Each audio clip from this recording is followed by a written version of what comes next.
Sí, sobre el tema laboratorios. El martes que viene ya les tiro el enunciado del laboratorio 1, o sea que para ese momento tienen que tener el grupo y el tema, ¿sí? Para eso habíamos puesto en el Zulip un link a una encuesta donde se pregunta de qué disciplinas son y qué nombre y qué problemas les interesan y cuánto saben de C. La vista de los resultados no es muy amigable, ahora voy a poner la vista de planilla, así la pueden leer más fácil, em, para que machen gente. Ahora, el cómo hacerlo, no sé si quieren encarar a alguien, o sea, ver quiénes están con más o menos los intereses y preguntarles por Zulip, bárbaro, si no, eventualmente, pasado suficiente tiempo, yo tiraré números al azar y empezaré a juntar gente con un generador de números aleatorios, que no les conviene. O sí, no sé, depende como cuánta suerte tengan con los números. Eh, pero eso, si buscan ustedes, mejor para todos. Bien. Ok. Bueno, te anoto como ya te tacho en la planilla, Dante. Gracias. Los que ya tengan compañero vayan avisando en ese hilo en Zulip, así los vamos borrando o sacando de la lista. Okay. Bien. La discusión es así, si la quieren hacer después puedo dejar el Meet abierto para que hablen de eso, los que quieran, después de que cuente lo que hay para hacer hoy. No sé si les sirve.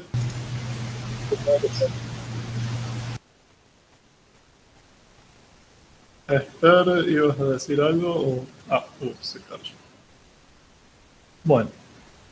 Lo que tengo hoy para que se entretengan los que ya armaron grupos es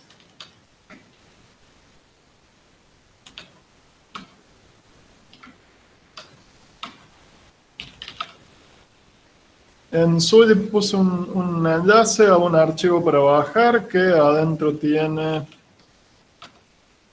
algo de código y un enunciado.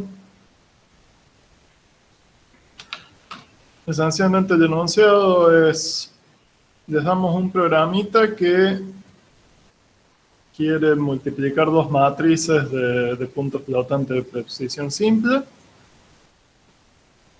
La idea es que escriban ustedes la función que multiplica las matrices y a ese código lo van a andar tan rápido como les sea posible.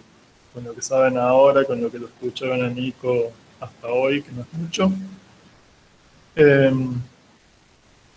Bueno, y una vez que se cansen de exprimirlo a eso, fíjense que hay un montón de cosas que afectan. O sea, cuando uno le pregunta, cuando uno se pone a pensar cómo implementar el producto matriz-matriz, bueno, uno escribe generalmente tres bucles anidados y pone resultado igual a por B,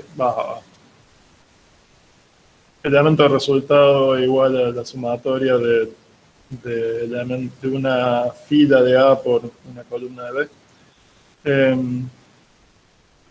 E incluso cambiando pavadas como el orden de los tres bucles, eso impacta mucho la performance.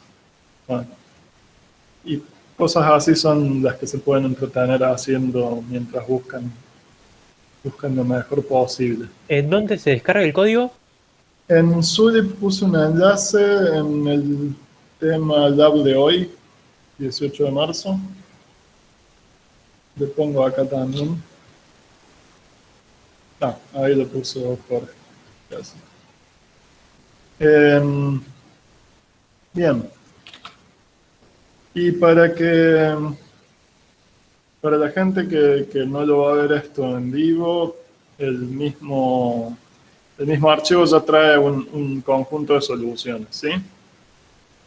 Que no son todas, pero bueno, sí llega hasta bastante arriba en cuanto a qué tan rápido se puede hacer. Vamos a ver el código igual por si las dudas. Para la gente que no sabe tanto C, acá cuando pongo include estoy trayendo un archivo de encabezado. Cuando uno pone include en C, lo que hace el preprocesador de C, que es una etapa que corre antes del compilador, el preprocesador va y busca el archivo este y copia y pega los contenidos acá adentro, ¿sí? Cuando está entre comillas lo busca en el directorio actual, y cuando está ahí también en los directorios de búsqueda, que uno puede agregar directorios de búsqueda, y cuando uno lo pone entre mayor y menor, menor y mayor, está diciendo que eso es un encabezado del sistema, o sea que busca en el directorio de includes del sistema, que es /user /include generalmente. Acá estoy definiendo todo lo que empieza con un numeral, con un hash. Es una directiva para el preprocesador, no para el compilador, ¿sí? Generalmente hay excepciones, siempre hay excepciones. Acá estoy diciendo que cada vez que se encuentre una n mayúscula, la reemplaza en el texto por 500, ¿sí? Y cada vez que se encuentra steps, escrito así en mayúscula, la reemplaza por 10. Esto no son variables, sino que son constantes, entre comillas, ¿sí? Porque como es un reemplazo de texto, en realidad en C no tiene significado. Esto se le dice macros, pero bueno, eso depende del lenguaje. Entonces, cosas que por ahí para la gente nueva en C se van a tener que poner duchos rápido, es cómo se representa una matriz n dimensional en memoria en C, o al menos en 2 dimensiones, que creo que todos los problemas que tenemos son de 2 dimensiones, ¿sí? Cuando uno quiere almacenar una matriz en C, generalmente pide solamente un pedazo de memoria que es secuencial, ¿sí? Uno va y le pide al manejador de memoria con malloc que le dé tanta memoria como para que entre toda la matriz, ¿sí? Y el manejador de memoria, la función malloc o calloc o new en C++, devuelve un puntero al primer elemento de un segmento de memoria que es contiguo, ¿sí? Entonces, ¿cómo hacemos para eso verlo como una matriz? Y bueno, nosotros tenemos que establecer algún tipo de biyección entre los índices de este espacio unidimensional, que es el segmento este de memoria que nos dio C, que empieza desde un índice 0 hasta un n-1, y las n coordenadas que tenemos en nuestra matriz, ¿sí? Por convención, en C generalmente lo que se hace es avanzar primero sobre las filas y después bajar en columnas, ¿sí? O sea que el índice 0 de este espacio unidimensional es el elemento 0, 0, pero ahora el elemento 1, en vez de bajar una fila, avanza una columna, ¿sí? Entonces, bueno, acá tenemos un ejemplito. Si uno tuviera una matriz 2×3, tenemos A11, A12, A13. En C, el índice 0 de este pedazo de memoria que nos va a dar C, deberíamos poner A11, y en el índice 1 A12, y en el índice 2 A13, y después, recién una vez que pasamos toda la fila, poner en el índice que sigue la fila siguiente, ¿sí? O sea que en C ponemos todo esto primero, después todo esto. Si tuviéramos una tercera dimensión, recién avanzamos en la tercera dimensión una vez que cubrimos todo este plano. ¿Sí? Carlos, Sí. una pregunta. Cuando ahí declaras la función init a, Sí, El hecho que M no esté declarado es porque tú se lo vas a pasar como input a la función, ¿no? El M. claro, ese parámetro está, o sea, esa función está recibiendo un puntero a una matriz. Cuando uno pasa matrices en C, o sea, si uno declarara como suele hacer Nico en sus ejemplos, por ejemplo, n por n, ¿sí? Y yo después digo, acá pasa algo raro, o sea, hasta acá, uy, hasta- ups, puedo dejar de usar bien un tiempo y después querer usarlo de vuelta, no, no es conveniente para demos, pero bueno, tengo que hacer todo en una terminal. Cuando uno pasa matriz como parámetro, el compilador de C no sabe, el lenguaje no sabe cómo pasar todo el tipo de la matriz. Se pierde el que la matriz es algo de dimensión n por m, ¿sí? Y solamente le pasa el puntero al primer elemento, ¿sí? Entonces Ya. lo que le llega ahí en mitad solamente es esto. Un puntero al primer elemento de la matriz y que uno de ahí tiene que volver a fijarse cómo están. Primero, uno tiene que saber las dimensiones que llegaron, que en realidad uno lo debería pasar como parámetro, pero como yo tengo definido acá el Perdón, n, sí, el puntero, ¿qué significa? Digamos, como decir, le doy un puntero a la matriz. ¿Qué significa eso? ok, hay que preguntar. Eh,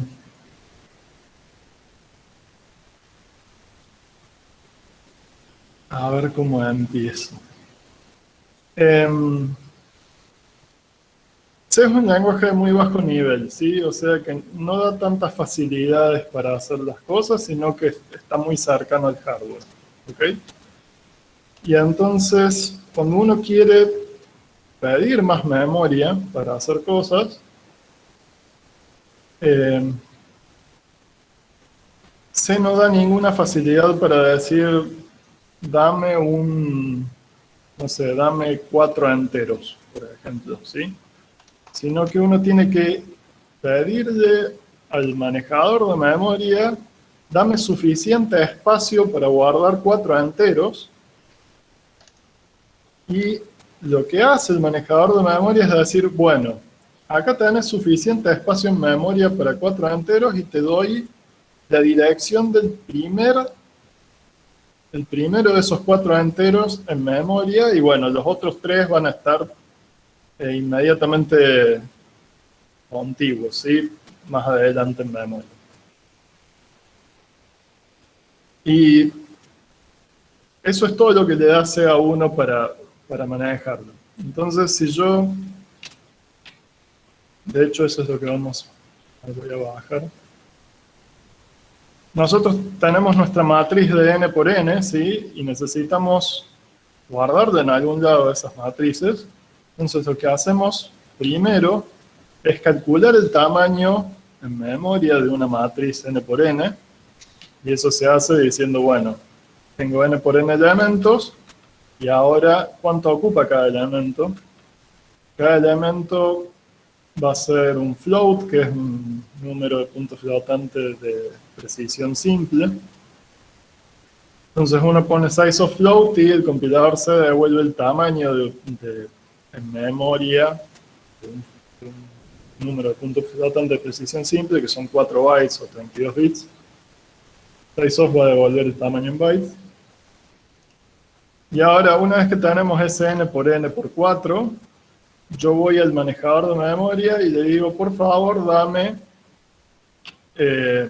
esa cantidad de memoria. ¿Sí? Y el manejador de memoria me va a decir, ok, te devuelvo un puntero al primer byte de memoria de ese espacio que vos me pediste de tamaño n por n por 4. Y yo acá lo que hago es decir, bueno, eso lo voy a ver como números de puntos flotantes, porque yo sé que los voy a usar para guardar números de puntos flotantes, ¿sí?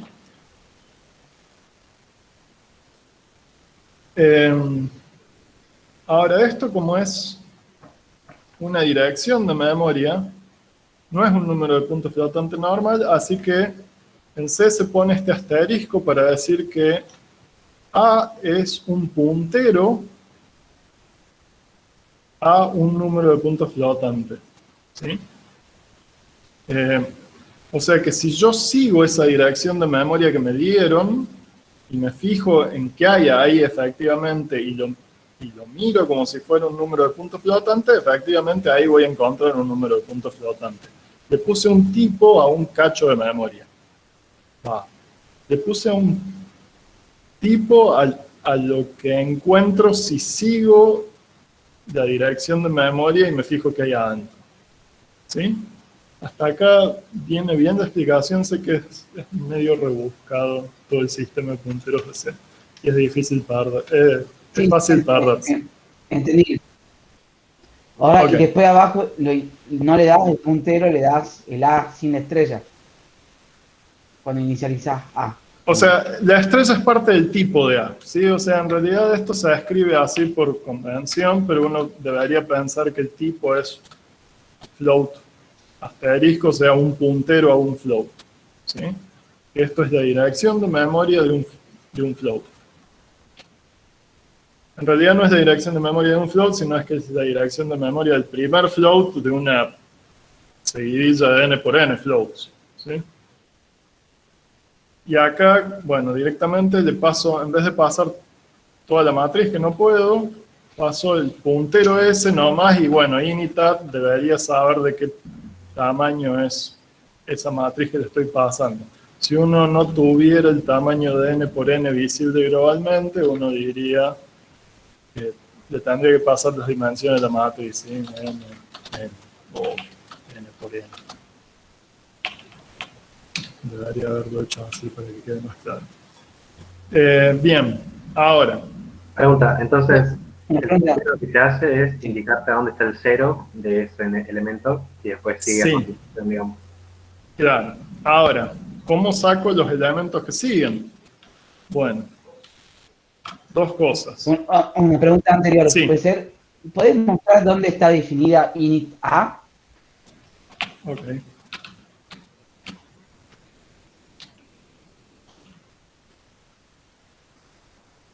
¿Sí? Claro, lo que no entiendo es por qué en init A dice que le pasás un flotante, un puntero, Ujú. y después le estás pasando una A, que no es un puntero, que no lo definiste.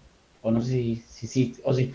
No sé si cuando definía el puntero ya automáticamente queda definida la variable que va a tener O sea, A no es la nada, novia, ¿o ¿no? no? A es parte del nombre de la función, pero fíjate que en el cuerpo de la función no existe ninguna, solamente se opera en función de m, que es el nombre que le puse al puntero este.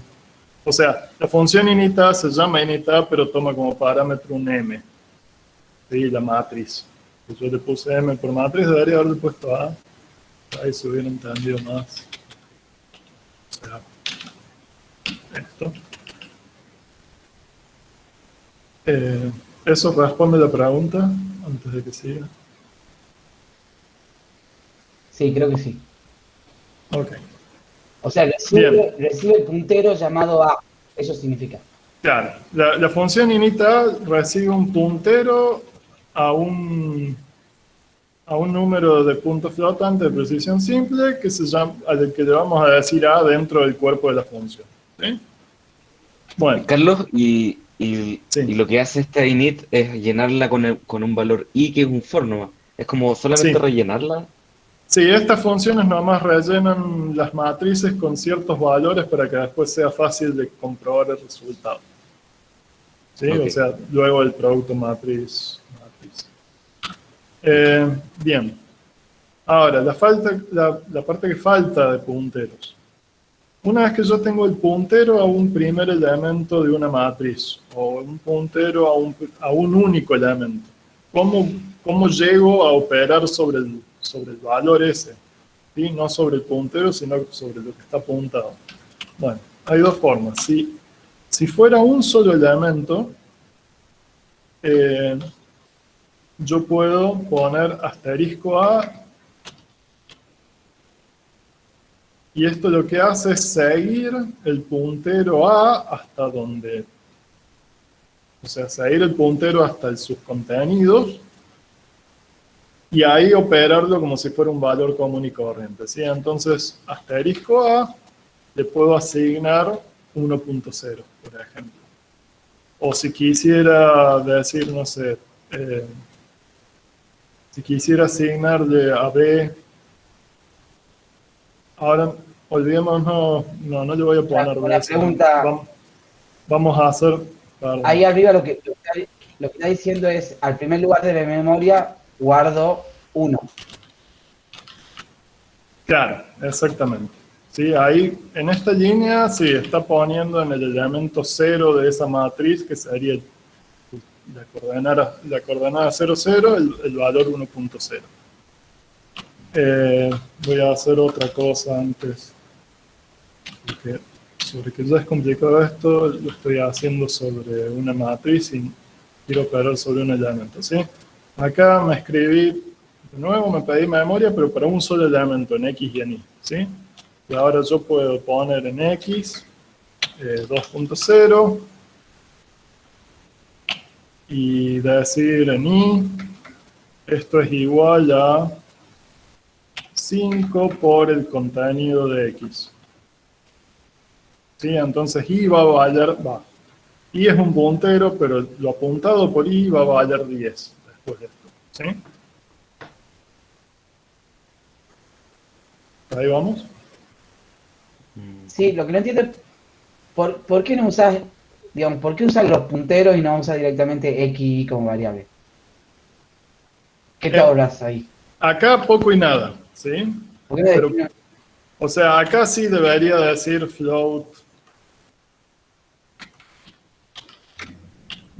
Generalmente uno pondría esto, pero bueno. Eso porque tenés números nomás, digamos, un solo número. Claro, pero esto solamente me deja guardar un número, ¿sí? Una vez que necesito matrices, necesito el puntero del primer elemento de la matriz.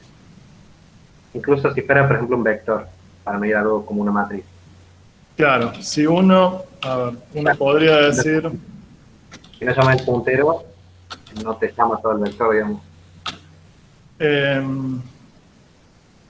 acá uno pide de forma inocente un vector de n elementos, ¿sí?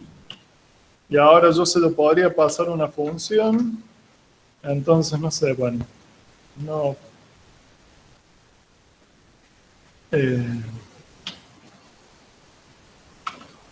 A ver, uno querría escribir una función que yo imprime.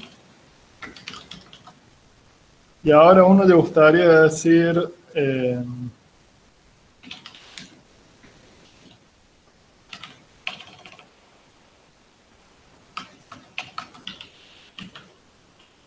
decir algo como esto.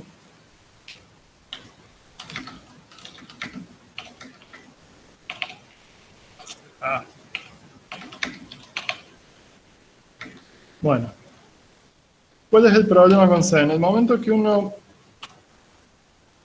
llama a esta función, cuando se la llama a print, se pierde, C lo único que pasa de vector es el puntero y se pierde que es una matriz de tamaño n, por cómo está hecho C, ¿sí? Por cómo está diseñado C.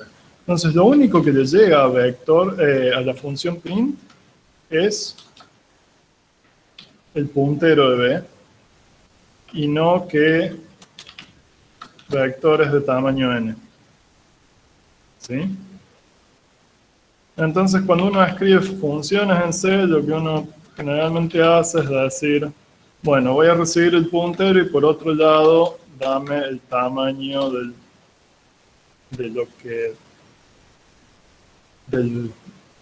vector que me estás pasando el puntero, para recuperar toda la información que uno tenía inicialmente, ¿sí? Entonces ahí recién uno podría decir,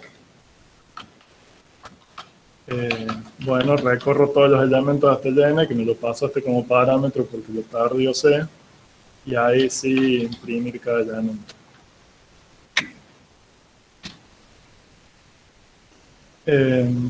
Hasta ahí vamos. No son fáciles Perfecto. estas cosas. Y de hecho, bueno, tendría que haber venido más preparado, pero explicar esto nunca es fácil y no siempre se entiende Una la pregunta. primera. Sí, Una pregunta. Dado un puntero, el puntero apunta a una dirección, o sea, tiene guardada la primera dirección de memoria de lo que va a ser una lista de direcciones de memoria, donde va a estar guardada toda la información que yo quiero guardar. Entonces, vos ahí pusiste un for para recorrer los lugares de cada lugar, arriba sí, en la función print. ¿No hay alguna comando que mueva el puntero al siguiente, a la siguiente dirección de memoria? sí. Me Bien. imagino a LinkedIn. Ahí quería llegar. Bueno, ahora una vez que tengo un puntero, ¿cómo avanzo del elemento 0 a los siguientes? Bueno, ahí hay varias formas. Uno podría referir a cada elemento tomando el puntero y poniéndole un desplazamiento después. Por ejemplo, si uno dice esto, ve corchetes y, entonces está diciendo agarra el puntero al elemento 0 del vector, súmale y avanza y veces, bueno, eso va a devolver el float que está guardado en la dirección de memoria iésima del puntero apuntado, de la memoria apuntada por B. ¿Sí? O sea, si yo pongo B0, esto es un float, que es el float que está guardado en la primera dirección de B, que esto es equivalente a seguir el puntero directamente y agarrar el primer elemento. Ahora, si yo pongo B1, esto es el elemento que sigue en memoria al primero. ¿Ok? Y así sucesivamente. Pero estos ya son floats, no son punteros a nada. ¿Sí? Otra forma de hacerlo es sumarle elementos al puntero. Es al puntero B le sumo un elemento, o sea, avanzo un float, y eso sigue siendo un puntero, y a ese puntero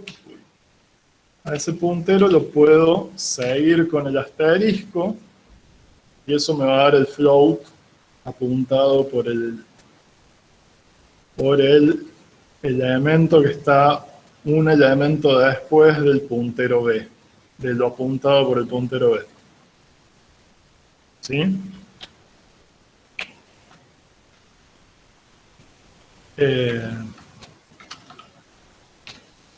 Pero este estilo de notación es horrible, ¿sí? O sea, agarra el puntero, sumale n elementos y después ahí el puntero no es tan claro como el mira todo esto como si fuera un vector y agarra el elemento iésimo.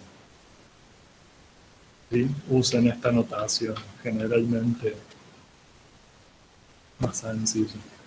Y de hecho eso es lo que hacemos en todo el código acá. Hasta acá queda más o menos claro. No hace falta que lo aprendan todos los punteros de C hoy. Lo van a ir Está clarísimo. digiriendo en el transcurso del cuatrimestre.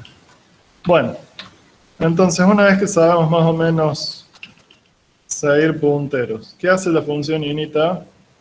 Recibe un puntero, una matriz que, bueno, nosotros sabemos, porque lo definimos arriba, que esa matriz va a ser de tamaño n por n.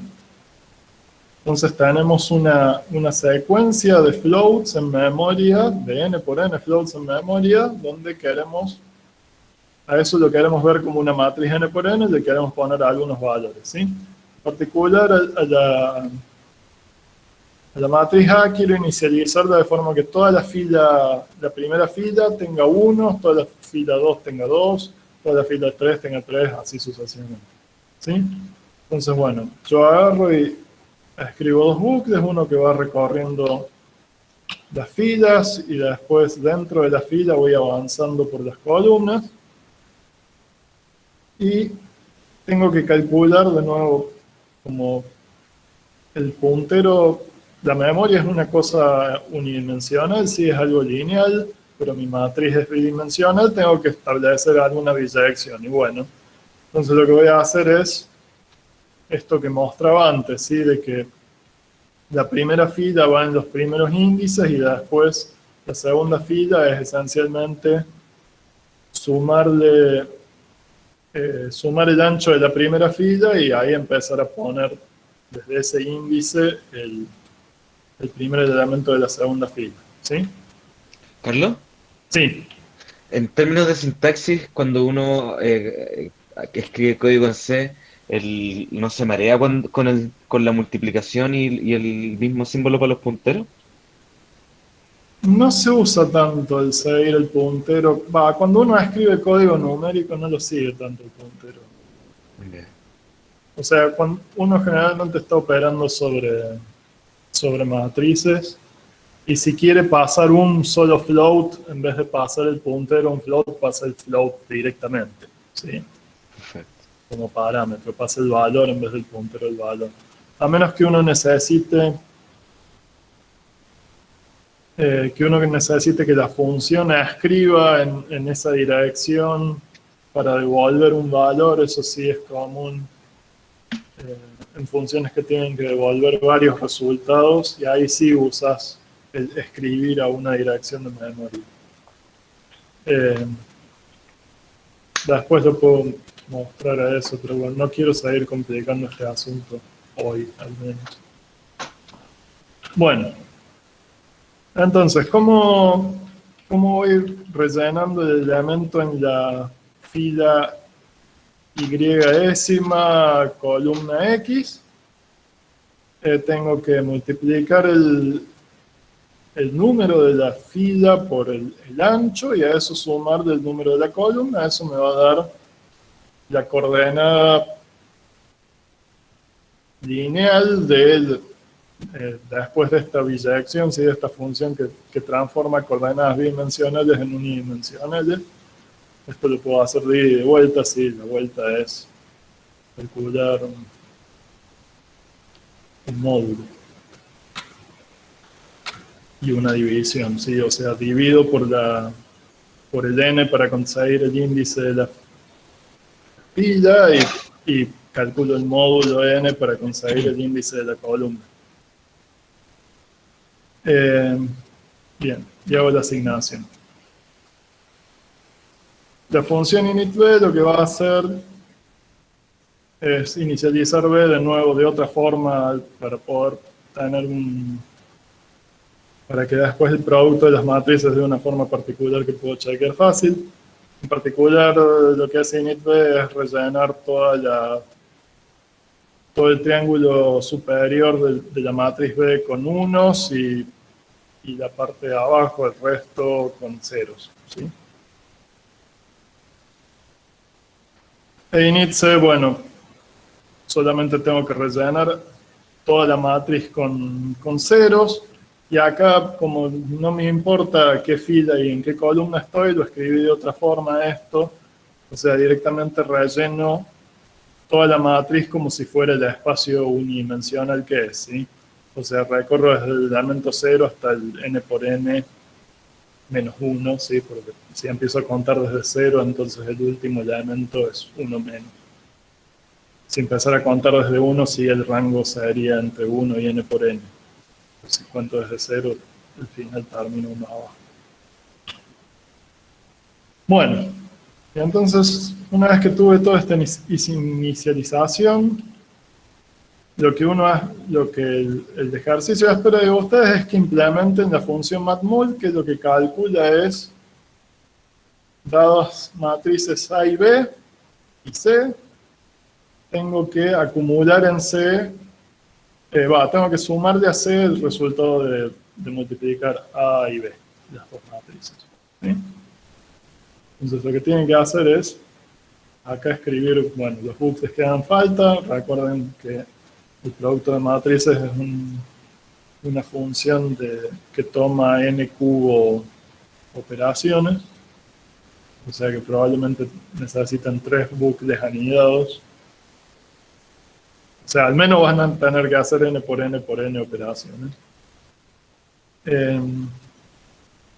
Ustedes completan el código y nosotros implementamos una función que verifica que efectivamente su función dé el resultado correcto. Así como puse en A y en B los elementos de cierta forma, entonces puedo saber que en las coordenadas x, y de la matriz resultado, el valor va a ser x más 1 por y más 1 por la cantidad de veces que fui acumulando sobre C.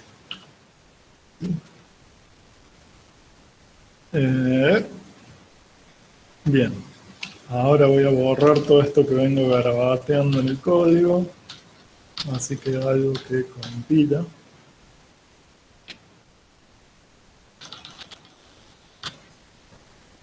Vamos a escribir.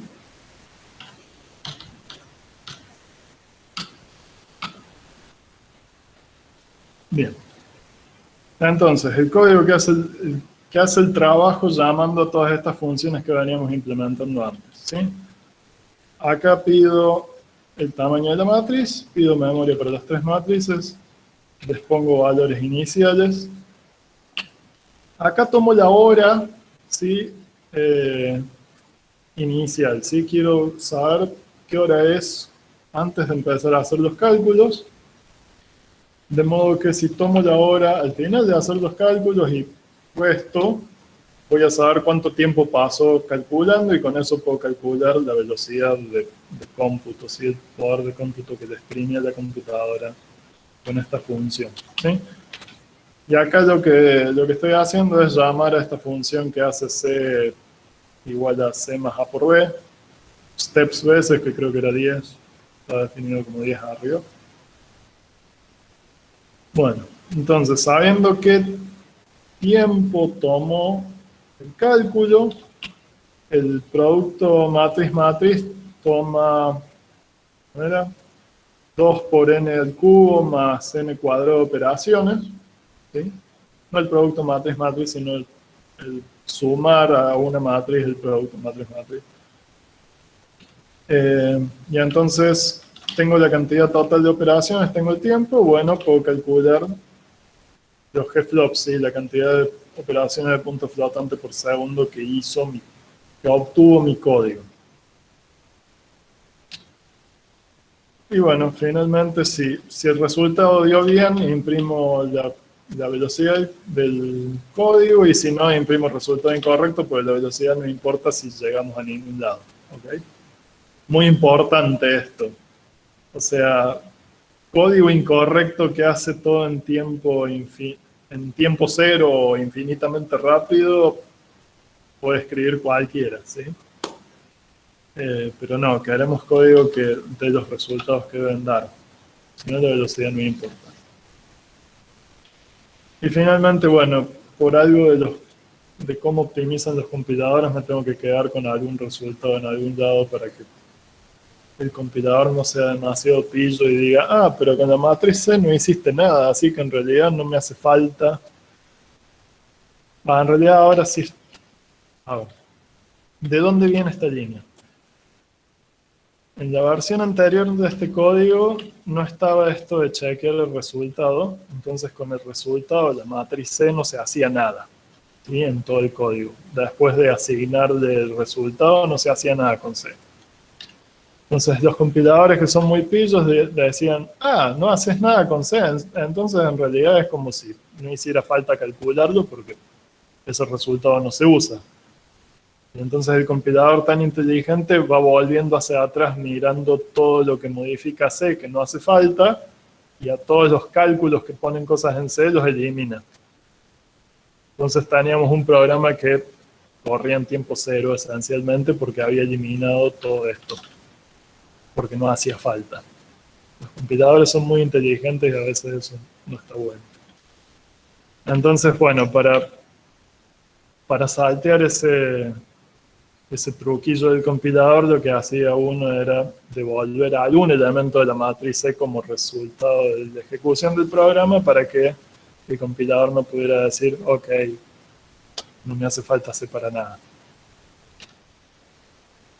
Bueno, entonces eso es todo el código. Su tarea, de vuelta, es implementar solamente esta función matmul. Implementenla de la forma sencilla, ya con lo que les contó Nico, con los parámetros del compilador o probando distintos compiladores, tienen para jugar bastante en cuanto a cuántos gigaflops le pueden extraer a este código. Después, si les quedó tiempo o si ya son cancheros en C, se pueden poner a ver cómo extraer más performance de esto, cambiando el recorrido de la matriz, paralelizando si saben, haciendo otras cosas, no sé, bueno, ahí depende de cuán ocurrentes estén. No sé si va a quedar tiempo para que les muestre los resultados, pero una vez que se cansen de probar, en el directorio soluciones hay soluciones varias con distintos niveles de performance. ¿Sí?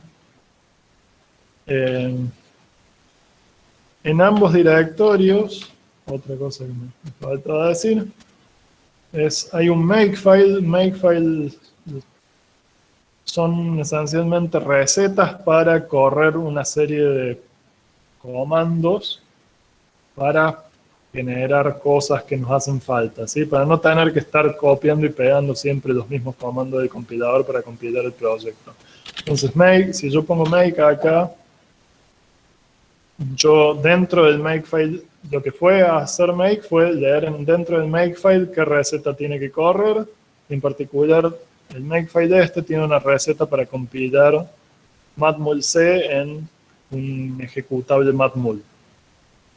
Pero fíjense que los parámetros que le pasé no optimizan nada. O sea, si ya vieron la clase de hoy de Nico, saben que hay que poner menos o algo, cosas así para que genere código mejor. Entonces, si quieren pueden modificar el makefile para cambiar el nivel de optimización. Lo único que tienen que hacer es acá poner, no sé, menos O2, por ejemplo, y después corren el makefile de vuelta y va a correr la receta pero con el menos O2. Y si no, si quieren hacerlo a mano, también pueden.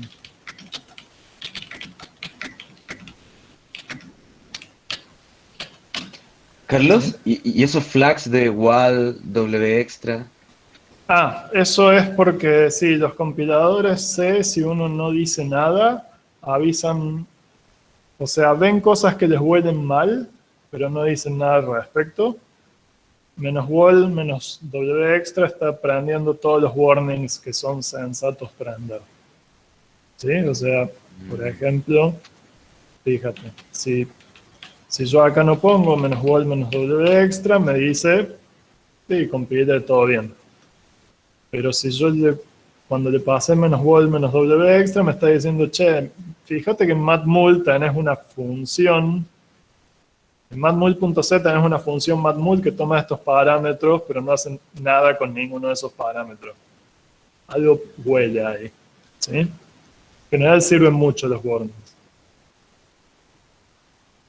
Idealmente en su código final, con menos WAL, menos W extra, deberían usar todos estos parámetros para algo. Bien, y creo que eso es todo. Hola, profe. Vi que Sí. usted usa Bing para Yo, a Bing, porque el Bing que yo tengo es decir, cómo hacer para ponerle, digamos, el código de colores de C que lo tome. bien, ¿cómo se hace eso? Para Vim hay manejadores de paquetes, o sea, hay extensiones de Vim que se ponen en paquetes varios en Internet, y hay manejadores de paquetes que los instalan en tu Vim RC, ¿sí? En tu archivo de configuración de Vim. Si uno ve, Por ejemplo, en este Vim, que en realidad no modifico hace mucho, estoy diciendo, primero, el manejador de paquetes que uso, o que usaba porque ya no uso hace bastante Vim, es Bundle, que se puede, si buscas Bundle, te va a dar en una página de GitHub con las instrucciones para agregarlo, y después, una vez que está Bundle instalado, uno nada más agrega los nombres de los plugins. En particular que tengo una paleta de colores, algo que indenta, algo que revisa que esté escribiendo código más o menos correcto, y Syntactic es el syntax highlighter, ¿sí? El que le pone colores a las palabras de cada lenguaje. Entre otras cosas. Bueno, después sí, configuración varia. Lo que yo recomiendo es usen o sea, no usen Vim porque me vieron usarlo a mí. Yo no uso Vim en el día a día, ahora uso Visual Studio Code. Pero bueno, como lo estoy haciendo en una terminal y cuando tenga que mostrar cosas en Jupyter Ace lo voy a hacer en una terminal, me queda cómodo. Me queda incómodo, si uno no está muy acostumbrado a los atajos de teclado, si no está muy practicado con eso, pasa vergüenza esencialmente. Hay formas de hacer que uno lance el Visual Studio Code en su computadora, pero esté editando código remoto, se puede hacer eso. Que sería más fácil para esta materia, porque van a tener que editar código en otra computadora una vez que ya hemos acceso a los servidores. Bien. ¿Más preguntas?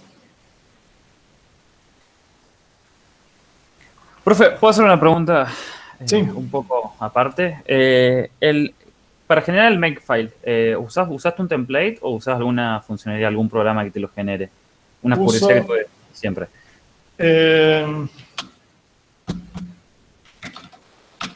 A este lo escribí de memoria, porque tengo mucha experiencia con esto. De hecho, hay algo que me falta, que es que acá debería hacer análisis de dependencias en vez de pasar solamente los sources. Pero, en general, y supongo que voy a hablar de esto después, no usen makefiles solamente para distribuir su código, sino que usen un sistema de build, ¿sí? Hay varios. Lo que yo recomiendo últimamente, después de bastante tiempo usando CMake, que es lo que se recomendaba hasta hace poco, o todavía se sigue recomendando para 6C++, si se fijan en todos los ejemplos, en todo el código que hemos mostrado para los laboratorios, les damos dos formas de compilar los proyectos. Por un lado, un makefile, y por otro lado, la receta para compilar el proyecto con un build system que se llama Meson. Y esto para mí es mucho más legible que un makefile. Y definitivamente es mucho más portátil, más práctico, es mucho más inteligente porque sabe dónde buscar los compiladores, sabe dónde buscar las bibliotecas. O sea, por ejemplo, acá TinySync, ¿sí? Estoy diciendo, bueno, necesito el estándar C++11, fíjate según el compilador, no C++11, perdón, es C11 con las extensiones de GNU, y pone cierta cantidad de warnings que no se pase de la raya, pero que todo es lo posible sin que sea demasiado molesto. Y Meson va a ir y fijarse según el compilador qué significa eso. ¿Sí? Va a pasar distintos parámetros para GCC, para ICC, para compilador de NVIDIA, etc. Después, para buscar una biblioteca, yo quiero el IBM, bueno, le digo a Meson, anda y buscalo para este compilador, dónde está la librería M, no me importa dónde la encuentres. Eh, y después definir que compile un ejecutable, simplemente decir, bueno, yo quiero que el ejecutable se llame tinyising, las fuentes son estas, Meson se da cuenta por la extensión de las fuentes que es código en C, aparte de que dije arriba de que el proyecto está en C, y entonces con eso sabe a qué compilador y qué parámetros pasarle. Y también le estoy diciendo, bueno, que este ejecutable depende de esta dependencia que acabo de generar acá con la biblioteca M. Entonces, a la hora de enlazar el programa, lo enlaza con libm.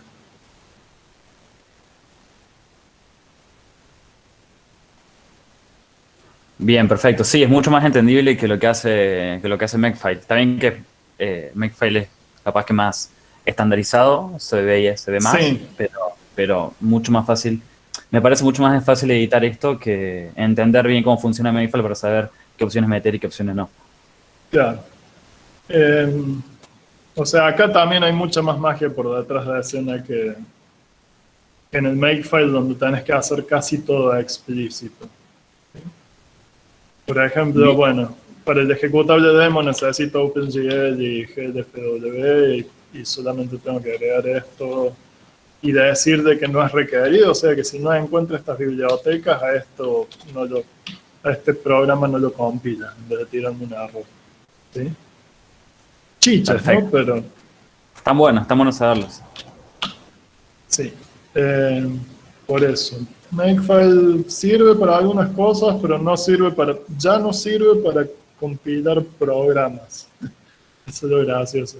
Por ejemplo, la gente de bioinformática usa Makefiles para definir pipelines de programas que secuencian y analizan y toda su cadena de análisis de datos después de secuenciar el genoma, por ejemplo, entre algunas de las aplicaciones que yo he visto en Makefile últimamente.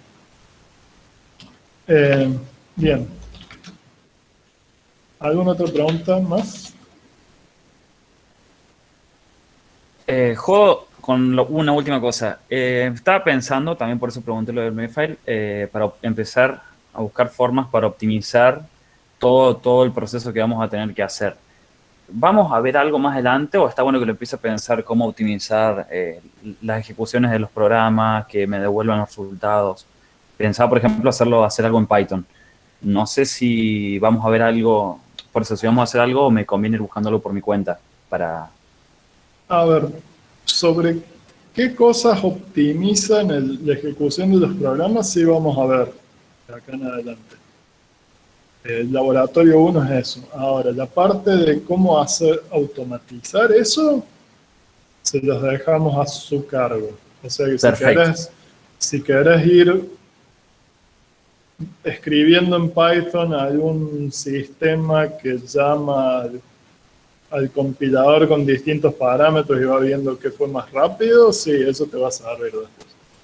Bien, claro, algo así estaba pensando hacer, pero no sabía si estaba bien encarado o no, o le estaba pifiando y íbamos a usar otra herramienta que gracias son los cursos anteriores y ustedes nos decían como, no pierdan tiempo, métanse en esto. No, lo único que hemos hecho, o sea, hace mucho tiempo, cuando yo era un usuario de Gentoo, era joven y tenía tiempo, en Gentoo recomendaban algo que se llama Covea. Esencialmente es un programa que usa algoritmos genéticos, ¿sí? Para ir viendo qué parámetros de compilación son los óptimos.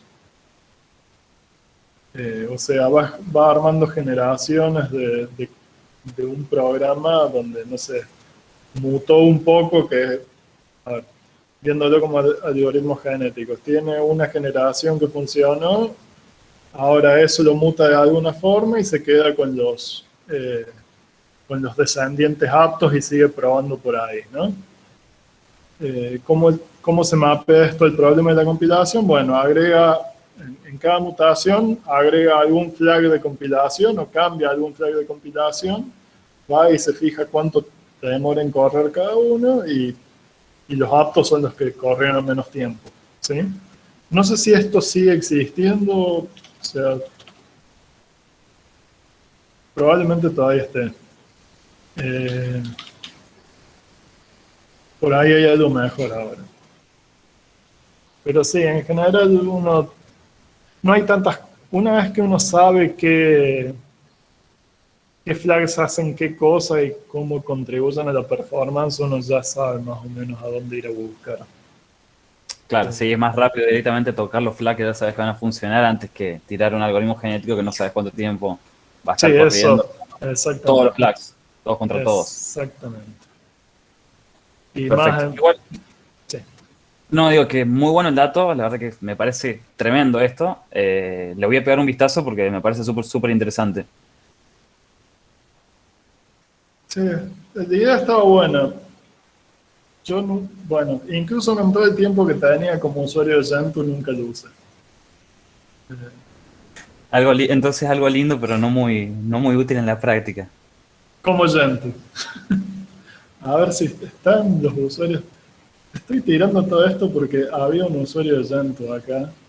Estoy esperando que pique. No, Dante. En realidad se unió, pero no está prestando atención. Ya no soy más usuario de Gentoo. Ah, bien. Me Y no pasé lo a está- Arch. Ah, claro. Ahí está. Y el Fede sigue usando Gentoo, tu Sí, compañero de Fede sigue oficina. sufriendo. Estaba por ahí cerca. Bueno, ¿alguna pregunta más? Porque ya vengo divagando hace una hora y quiero quedarme en los grupos.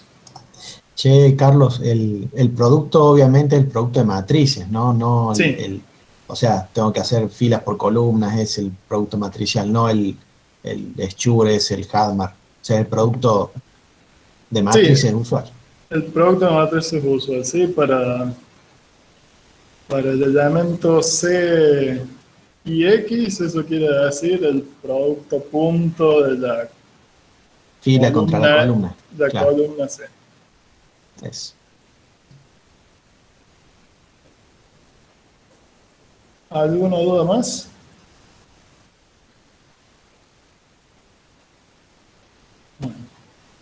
Perdón, Sí. eh, ¿tiene algún apunte corto de programación en C? Como para que me... No, tengo algún libro que puedo recomendar.